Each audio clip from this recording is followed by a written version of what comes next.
Girl గా enter అయి performance తో ఆకట్టుకుని యాక్షన్ ఇమేజ్ ని సొంతం చేసుకోవాలనేది ఒక ఫార్ములా. ఈ ఫార్ములాని ఫాలో అయిన తారలు తెరపై చాలా మంది కనిపిస్తారు. విజయశాంతి, చార్మి ఈ కోవలోకే వస్తారు. వీరి ఫార్ములాని ఫాలో అవుతుంది అర్చన. కానీ చిన్న తేడా ఉంది. గ్లామర్ గర్ల్ గా సక్సెస్లు లేవు, పర్ఫార్మెన్స్ తో ఆకట్టుకున్న దాఖలాలు లేవు. ఇక మిగిలిన యాక్షన్ వైపు మొగ్గు చూపింది. నందిని ఫిలిం నిర్మిస్తున్న ప్రేమతో నువ్వు వస్తావని మూవీతో లేడీ డాన్ గా కనిపించనుంది అర్చన.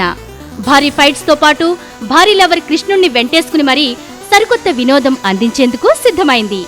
ఈ మూవీ ఆడియో విడుదల ఫిలిం ఛాంబర్ లో జరిగింది. హీరో తనీష్ తొలి సీడీని ఆవిష్కరించి అతిథులకు అందించాడు. ఈ మూవీ తప్పక కమర్షియల్ విజయం సాధిస్తుందని టీం ఆశాభావం వ్యక్తం చేసింది. యాక్షన్ ఎపిసోడ్స్ చేయడం కొత్తగా ఉందని అంది హీరోయిన్ అర్చన.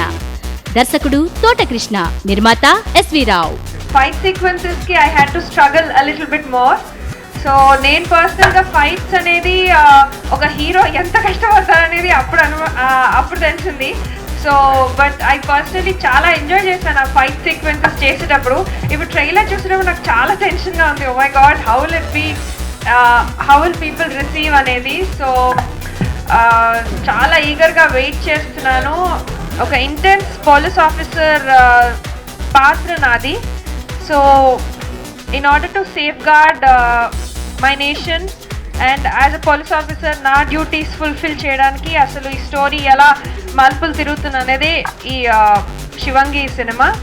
సో త్వరలో రిలీజ్ అవుతుంది అండ్ ఆడియన్స్ అందరూ ఆదరిస్తారని కోరుకుంటున్నాను. Thank you so much. Archana garu అయితే చాలా బాగా రిస్క్ చేసి యాక్షన్ సీన్స్లో బాగా కష్టపడి చేశారు. అలాగే ఈ చిత్రానికి నాకు ఎస్వి రావు ఒక దాదాపు 14-15 సంవత్సరానికి పరిచయం.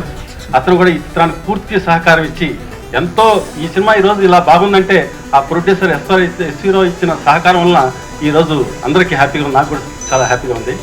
కాకపోతే ఈ చిత్రంలో ఆ అంటే అనురాగం, ఆ అంటే ఆప్యాయత, ఆ అంటే అభిమానం, ఆ అంటే అమృతం, ఇన్ని ఆలను కలిపి ఒక బొమ్మను తయారు చేసి ఆ బొమ్మకి అమ్మ అని పేరు పెట్టి భగవంతుడు మన చేతిచ్చాడు. ఓ ఇల్లాలిగా, చెల్లిగా, అక్కగా, వదినగా, ఓ తల్లిగా ఇన్ని బాధ్యతలు మగవాడి జీవితంలో నెరవేరుస్తూ చేదోడు వాదోడు కూడా ఉండే జీవే శ్రీమూర్తి. అలాంటి స్త్రీ ఈ అపరకాడిగా మారినప్పుడు ఎలా ఉంటుందో చూడండి అని చెప్పి చిత్ర కథాంశం. రాజశ్రీ తెలుగు నుండి ఈ రిపోర్ట్ అందిస్తున్నది కెమెరా పర్సన్ రాధాకృష్ణతో కుమార్.